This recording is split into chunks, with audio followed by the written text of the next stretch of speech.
तेरे पाटी आपन मेहरारू नु केहू के अच्छा ना लगेले। काहे हो? रोज रोज घर के खाना खइला से अच्छा बा कि तनी बहरियो मुंह मार ल। अरे कोरियाठा मुंह देख ले मुंह तो बहरे मुंह मारी नाती।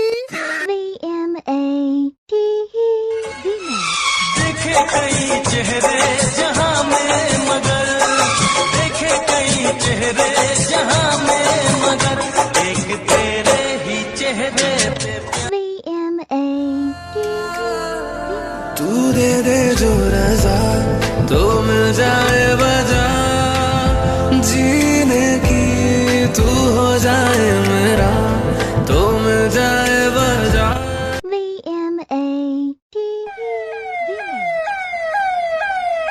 हाँ डार्लिंग कैसी हो?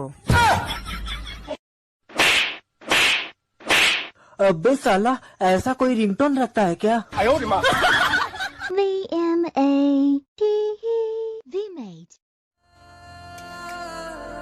तू दे दे जो रज़ा तो मिल जाए वजह जीने की, तू हो जाए मेरा तो मिल जाए वजह।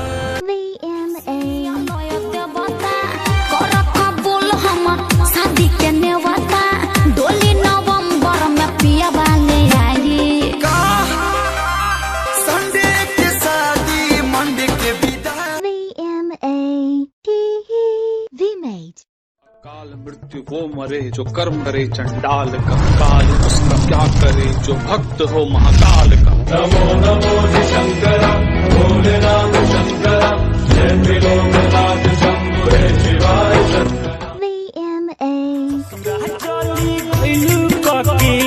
जिंदगी खराब जब अभी तो हदायत जाना ले शराब, जब अभी तो हदायत जाना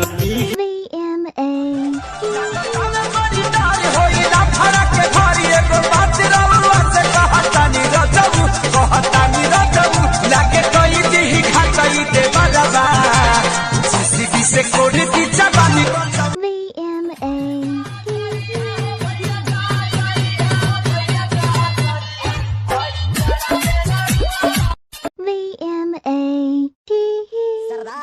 चंदरपुर के गांव के लड़कों ने फिर लबिल लगाकर रूपा को फंसा लिया है। अब हम क्या करेंगे?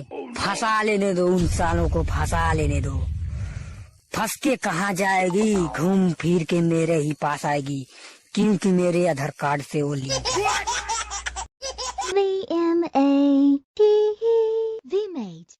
अच्छा एगो नाग रहे एगो नागिन रहे, नागिन में से ना निकल गई त का बचल? गिन गिन हम ना गिने, गिने का हम नहीं कहत, नागिन में से ना निकल गई त का बची? गिन रे पड़वा गिन बचल गिन। तो हम का कहत रहनी हो?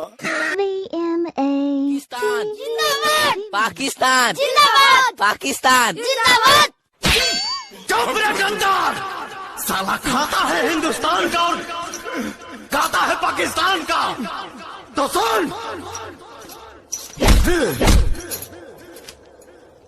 मैं इस देश का हनुमान हूँ और ये देश मेरा नाम है। सीना चीर के दिखा दूंगा, अंदर बैठा हिंदुस्तान है, बैठा हिंदुस्तान है।